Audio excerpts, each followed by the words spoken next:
यो चाहिँ हल हो। यहाँभित्र चाहिँ कुम्फू कराटे पनि खेल्छ अनि ब्याडमिन्टन के गेमिङहरू भइमा खेल्छ। यो चाहिँ स्विमिङ रहेछ। एकछिन निक्लेको थिएँ यतिखेर त त्यस्तो उयो हुँदैन। एक्लै भएमा एकछिन फ्रेस हुन्छ भनेर निक्लेको कि 10-15 मिनटको लागि। मायाको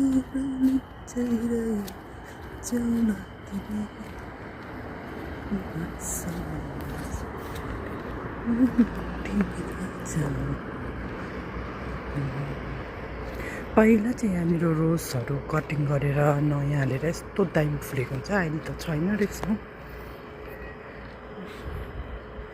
खै पर उयो क्लाइम्बिङ उयो गर्ने छ नि। यो चाहिँ पहिलाको उयसमा लगाएको थिएँ इन्डिपेन्डेन्स डेमा। यो चाहिँ उयो इजरायलको फ्ल्यागको बनाएको। यहाँ पनि छ। यो लाइटहरू पनि बिग्रिँदैन रहेछ हौ। कस्तो राम्रो बिग्रे पनि बनाइ त हाल्दो रहेछ। कस्तो दामी बनाएको चाहिँ मजाले दिएछ फ्ल्याग। सुनसान छ।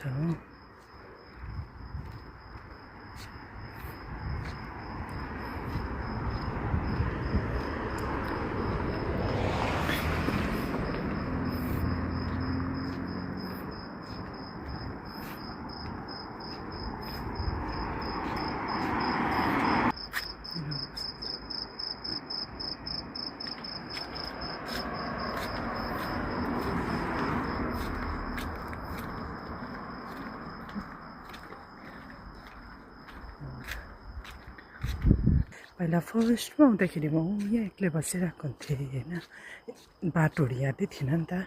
अनि म आउँदा यो थिएन नि। अहिले चाहिँ यो पनि बनाएको रहेछ हो। यो चाहिँ मेरै घर छेउको स्कुल हो। 4 हो कि 5 क्लाससम्म छ अरे। त्यही बेसी हल्ला हुन्छ नानीहरूको लागेको बेलामा।